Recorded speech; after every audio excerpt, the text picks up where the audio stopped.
Okay, so what we've done is we have adjourned the district meeting. We're going to suspend the UDA meeting, which means we're still in the TIRZ meeting, okay? So first question, is there anybody, any board members on Zoom? Ethel, are you on with us?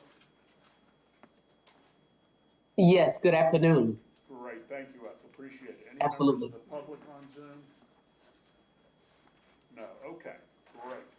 So, first order of business is to approve the minutes of the December 11th meeting. Could I have a motion to approve it, please? Okay, Dot or Lisa, second, thank you. All in favor, please say aye. Aye. Aye, approved. Okay, we will now recess TIRZ number 16 meeting and reconvene the UDA meeting. Again, board members present on Zoom. Ethel, I assume we still have you? Yes. Thank you. Okay, no members of the public on Zoom, so first order of business is to approve the minutes of the December 11th meeting. That's UDA Green Tab 2, page 2. Could I have a motion to approve, please? So moved. Second? Lisa, thank you. All in favor, please say aye. Great. Aye. Turn it over to Shannon. Shannon, why don't you join us here? It'd be a little easier, if you would, please. Thank you. We don't want you to have to yell. Page 5, thank you. Page 5 is the first page of a 2-page report for the UDA's quarterly investment report for the period of July 1st, 2024 to September 30th, 2024. This first page just outlines the balances in the various funds, our capital projects funds. You can see that at the end of that reporting period, we had just over $2.4 million in the capital projects fund. And then for the infrastructure fund in the middle, we had just over $24 million in that infrastructure fund. And then lastly, at the bottom, the affordable housing fund, just over $16 million for the reporting period of July 1st through September 2024. I will note that a lot of that is increment coming in that would have just been received in July, and then we'll start to spend that down. We would have paid debt service out of both the infrastructure and the affordable housing funds for those outstanding debt issues. The second page of the report outlines those deposits that are either deposits that require collateral and or investments that are in approved investment funds. Our deposits with Capital One Bank require collateral. You can see that we had sufficient collateral for those. Again, collateral is usually U.S. agency securities. Our Regions funds are in a mutual fund kind of investment account. So those aren't deposits that need to be collateralized, but they're invested in a authorized investment account. And lastly, Texas Capital, we have a deposit over there with them, and that has a letter of credit backing that up in addition to FDIC insurance. And again, Bank of New York Mellon, which is our trustee, all of those increment funds from HISD and City of Houston reside with that bank. And those, again, are in a Dreyfus Treasury Prime Cash Management Fund, which is an approved investment. We also show on this page where we are in compliance with the training component of the investment policy. It requires your investment officer, Michael Moore, to be trained every 2 years. The next one is due in April of 2026. Are there questions about that reporting period? If not, we'll just look at the second reporting period, same format, same formula, but it's from October 1st, 2024 to December 31st, 2024. Again, you can see how we are kind of dwindling down, right? We have our total capital projects fund with Capital One and Regions, just under $1 million. Infrastructure, we have just over $23 million. We are spending that down. And then the last one is affordable housing. You see we have just over $7 million. And we did send that $8.75 million you see going out goes to the City of Houston Housing Department. So you see those balances. The second page, again, the collateral that's required. We are sufficiently collateralized for those bank deposits and appropriately invested in treasury kind of investments under the investment policy. Are there questions or concerns for that reporting period? Thank you, Shannon. Next, we've got some invoices to approve. Yes, thank you. Page 9 lists the invoices that we would like your approval today. We have just over $91,000 for transfers from the UDA to the district for project management and administration. And we have just over $283,000 for work orders or contracts with the UDA for projects. And then lastly, contract payments, that's Harper Brothers for the Wilson Scully project. You know, we have just over $218,000 for that. All in all, payments that we're submitting to you are $593,511.95. The next couple of pages shows just a little bit different format and maybe a little bit more information about what those payments are for and what work orders or agreement we have with that.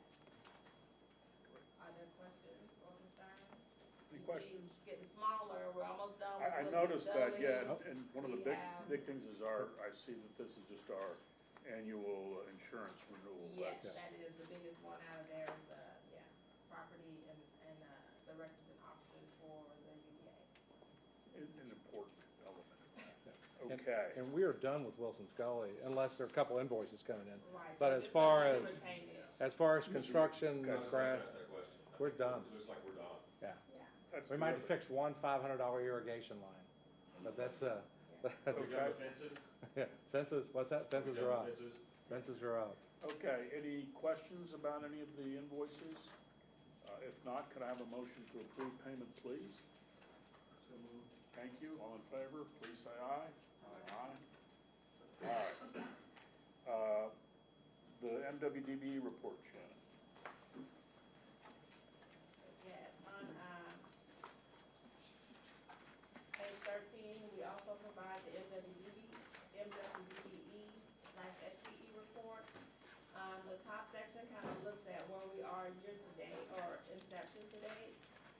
Historically, we had a professional goal of 24%, and over the years, we've surpassed that at 41%.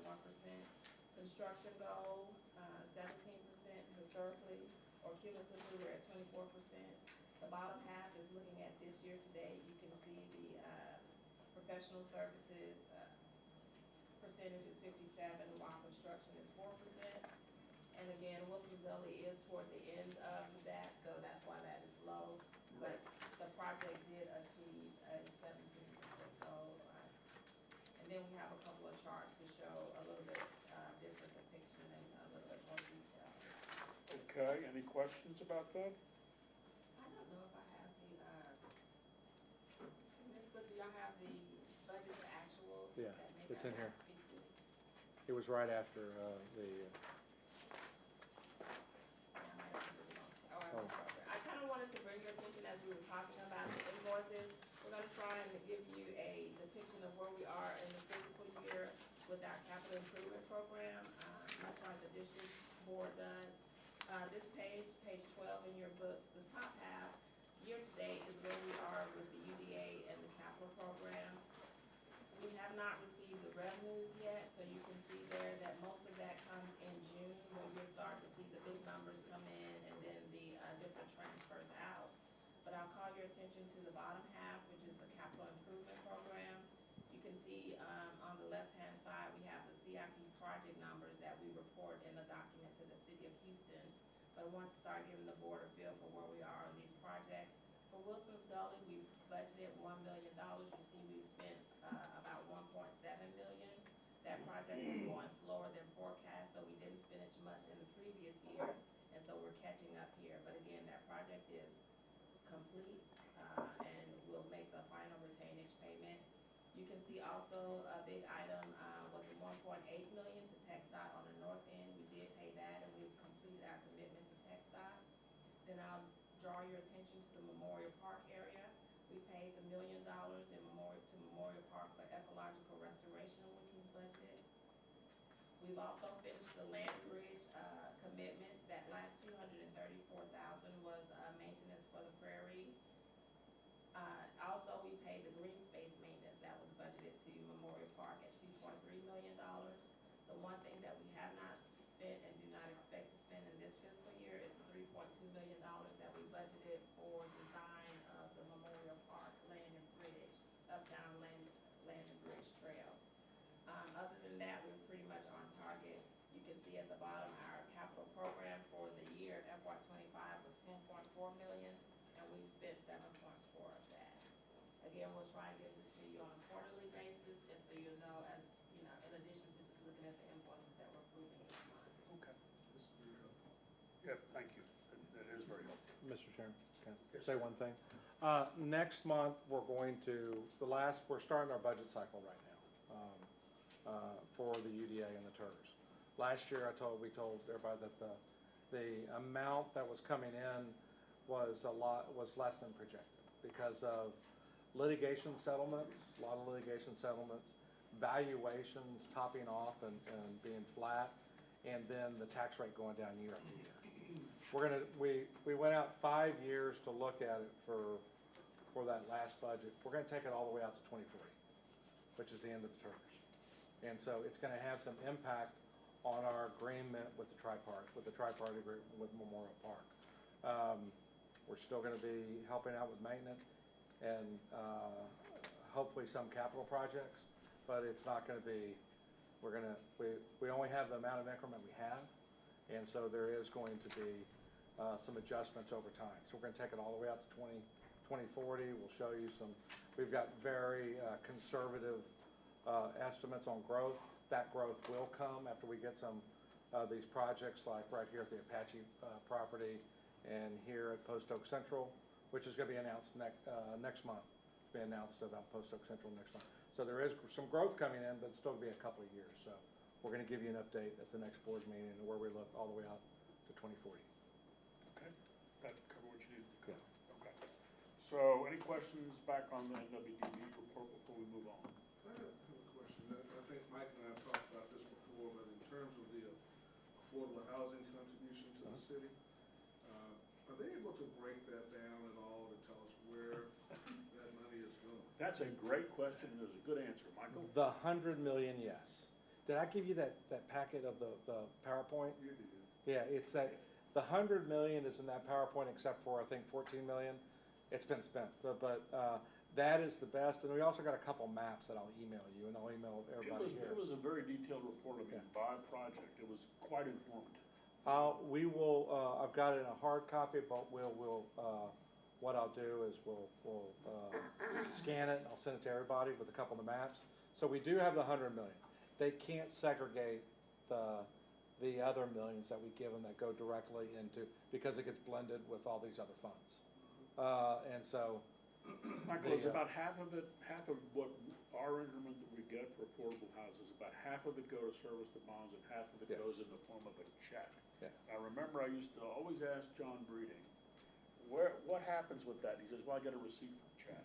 Yeah. And I think that's still the case, but it does get commingled with other funds in that affordable housing bucket. And so when I came on, we had a new, Mike Nichols became the new director of the City of Houston Housing Department, and I've worked with him before, so we called him up. They came there, they were gung-ho to come here and go through the presentation. And since then, we've got maps of where all the locations are and what fund it is from. But it's only of the 100 million that y'all sold in 2021.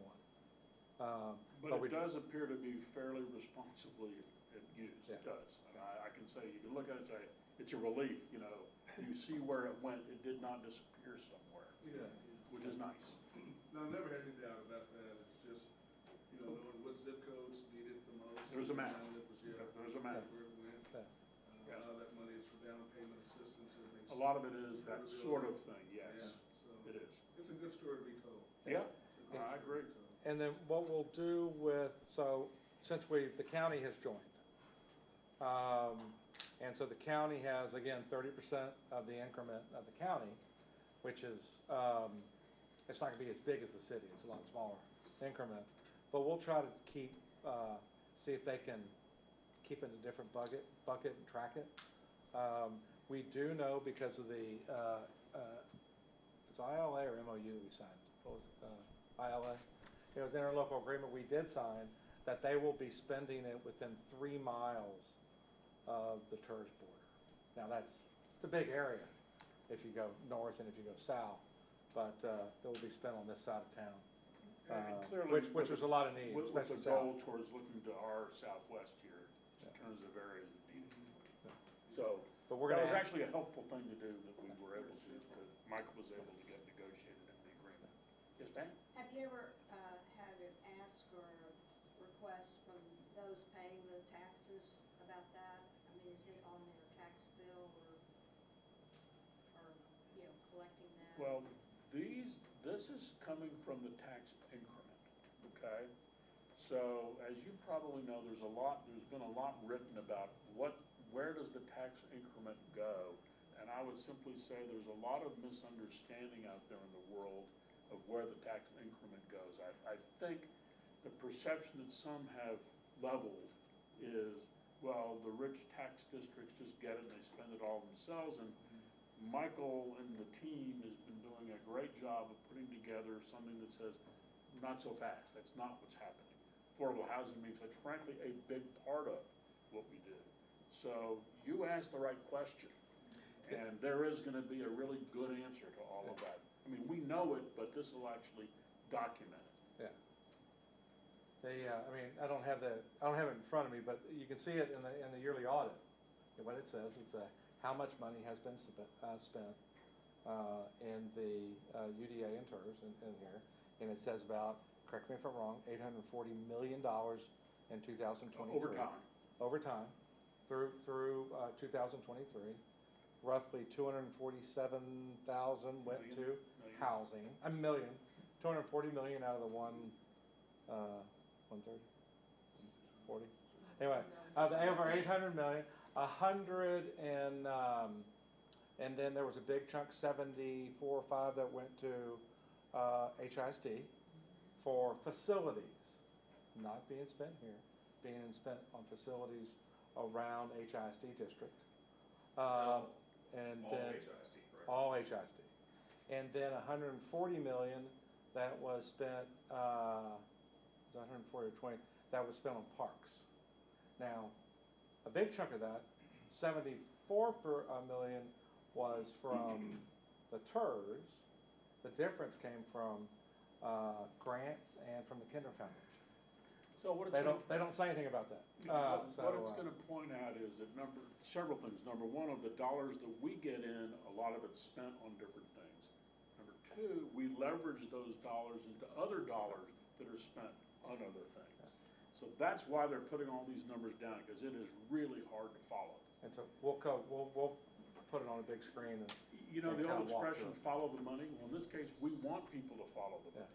You know, that's what's so interesting about it. We want people to understand where the money's gone. People think I don't know what they think sometimes, but some people have written things that suggest that we're just taking in these huge amounts of money and spending it all on Post Oak Boulevard, and that's just not true. And then the rest of it went on city infrastructure, on streets, drainage, Well, and that's sidewalks. important, that's important too, because the city didn't pay for those things that we did pay for. Yeah. Which enable the area to grow, unlike some areas like North Line, Greens Point, Gulfgate, Northwest Mall. They all had it, uptowns continue to grow. There's been collected around $1 million in sales tax for the city of Houston and Metro. We represent 18% of the overall hot tax for the region. Downtown's about 20%. That hot tax goes for a lot of different things that are city related. Virtually none of which are in the district. Yeah, and we've grown the property tax base directly outside the TIRZ boundary. All these buildings on the other side of 610 would not have been built if the infrastructure and the vision of people like Lewis and Gerald Hines and stuff of building it out. You wouldn't have these billions of dollars in property tax growth outside of the TIRZ happen without this. It would be a much different place without the management district or the TIRZ, and so would the city of Houston. But we're gonna document it. That was a long breath explanation. No, I was just Lisa. thinking, about, it's kind of like a family, you got all the cousins and they're all joining in and, No, I appreciate the clarity on it. Yeah. I think it's important to know. Clarity, Yeah. in this case, clarity, shining a bright light on it's gonna be a good Yeah. thing. Yeah, no, no. Thank you for that. Okay. Thanks for Lisa bringing it up. Any other questions before we go to our last item? Michael, I don't think you need to spend a lot of time Yeah, on on this this due to one. the amount of dollars involved. Right, we're spending, we're through Houston Galveston Area Council, we're living center study with St. George Place next door. St. George, and here's the map. This is the uptown map with Memorial Park, and you'll see St. George's Place down here. The TIRZ. We've been talking to them a lot lately. They have gotten an agreement with Harris County to rebuild Chimney Rock from 69 to West Tyler. They're actually gonna take out part of the Mexican restaurant right there. I don't know when the time frame. That is gonna help with traffic, big time. If you ever been stuck, if you ever, this West Loop ever gets a wreck that has a long time to clear it, Chimney Rock just loads up. Are they gonna add a lane to it? They're gonna add a lane to it, correct. And then also, this is Anderson Park. They're looking at redeveloping Anderson Park like Levy Park over off of Richmond, which is a really nice park. And then St. George's has really done a really good job with their local streets in here and building in parking and drainage in this area. They've been doing a really good job of it. So this is a little, $250,000 that Houston Galveston Area Council. We have to match with St. George's 10%, so it's $12,500. So we need your approval to go back to HVAC and say, sign an interlocal agreement, which Lisa, I need, if y'all approve this. Yeah, so the extent of our obligation. So to be that's clear. out of our district, is it? Yeah. Right. This is us, District one. and this is the TIRZ next to us. But it impacts our district as we're going, we're We're gonna, 1 and we're 16. we're gonna study the streets that do come through our district. That's why we're participating in this, like Hidalgo. Richmond or sometime needs to be rebuilt, there's some areas that have rebuilt.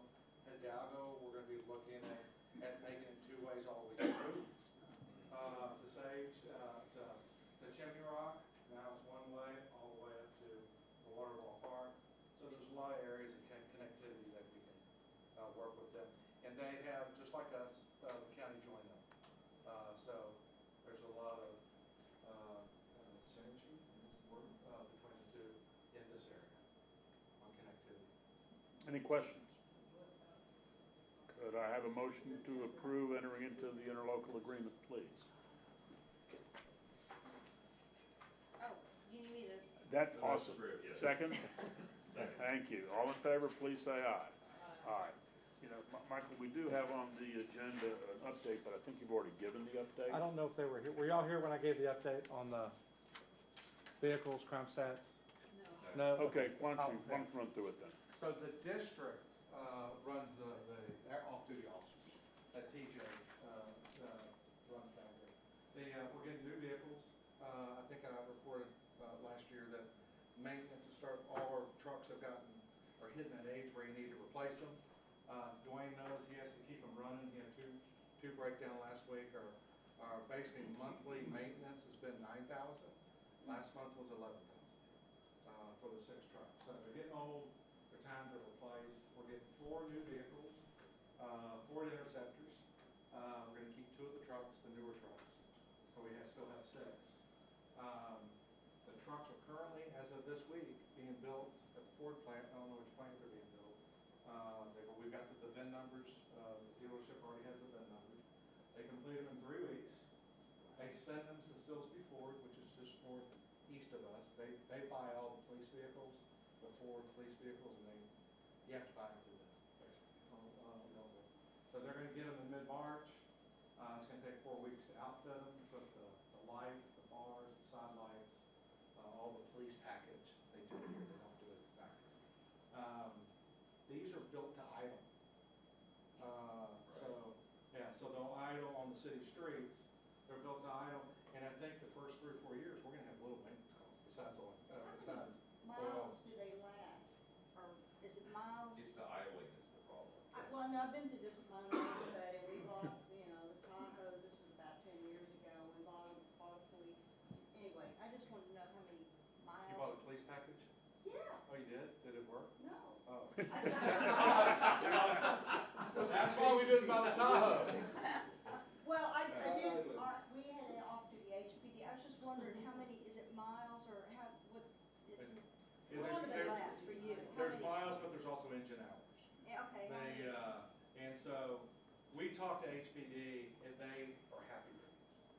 Is it as like far as 40,000 maintenance and about how miles they're. or? It varies. Our oldest vehicle is 2009, and I replaced the engine in it. And it probably has about, I think it's 72,000 miles on it. The others, we've got two 2012s, and they're in the 50,000 mile range. We've got 20, we have two 2017s, and they're 36,000 as of this morning. One's 36, I think the other one's like 34, 35. And we'll keep the 2017. And we've already put 3 engines in one of the 2017s. Well, maybe not the wet one. And we put engine in the 2009 and the 2012. So they're at the end of their use. We will still get a very good resale. And the resale of the first 4 will pay for like the first 2 You'll want to analyze them. no, Right. They'll be outfitted in 4 weeks. We'll probably see them delivery April, early May. We're still looking at what the design on that side is gonna be. We have to talk to the police chief about putting police on them. We'll probably put the laddering on the top. If he lets us up 1, up 2, up 3, you know, hey, we don't want them to look like the police vehicles, local, and so. Well, we can't do, but we can't really do that, right? You can get pretty close. Yeah. Yeah. The crime stats, like I said, like we've talked about, Uptown is a safe place, one of the most safest places in the city of Houston. And so we can't give you numbers by looking at per capita because the nighttime population is so small, the overnight population. And so you just can't do it per capita. But if you look at all the different, for the personnel crimes, the violent crimes, the property crimes, we represent around 1%, all those categories, 1% of the total crime in the city of Houston. 1%. A lot of the different categories are under 1%, and a little bit of them over, except for 2 categories, we're a little higher. And it is because we have over 300 restaurants, we have all these retail centers from Galleria to Uptown Park, Poster Plaza, et cetera. And millions and millions of people come here every single year. And so, our 2 big issues are theft of a motor vehicle, when you actually steal the car. And these are the last 4 years of theft of a motor vehicle. Bob put these together. The stats were 48.5% drop in theft of motor vehicle from 2021 to 2020. That's fantastic. It's about the same percentage, I think it's a little, maybe a percentage or 2 less between 23 and 24, so it holds. And then theft from a motor vehicle has dropped over 30% from 21 to 24. It's about the same. The Galleria is saying they've seen even sharper drop of theft from motor vehicle. They're putting a lot of money in the parking garages. They're doing a multi-million-dollar redo of all the entrances in Galleria 2 and 3. And we've been working with all the property owners from even Dillard's to Uptown Park, Sasha Levine's place over here, and the Galleria. And so, again, this is our highest one at about 2.2% of what the total crime rate is in the city of Houston. The theft of from a motor vehicle, that's our highest one. And you expect that when you have millions of people here. If you leave, if you leave a laptop, if somebody leaves a briefcase or a package, then in the front seat, they're going to get broken.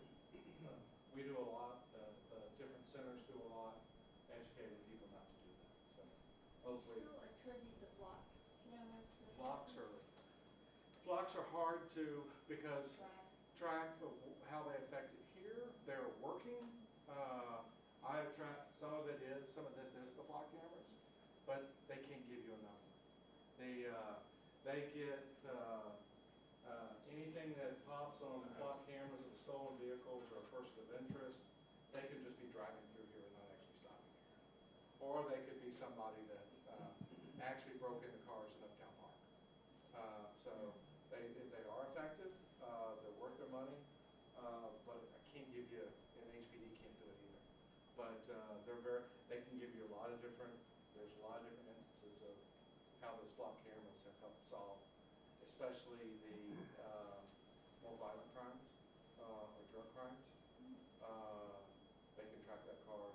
somebody which they've seen that committed a crime here and went to San Antonio, they'll get them in San Antonio, because San Antonio is like ours. Yeah. More people to spread the. Yeah. The Trammell Bridge project, that Clark's leading is going really well. We're gonna have a big full update, the next, board meeting. Goes from along Town Park on Eden's property.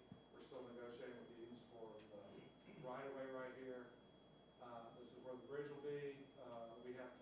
We're starting public meetings. The first one is Villa Fiesta, the tower right here. We need a little bit of easement right here to put the footing of the bridge.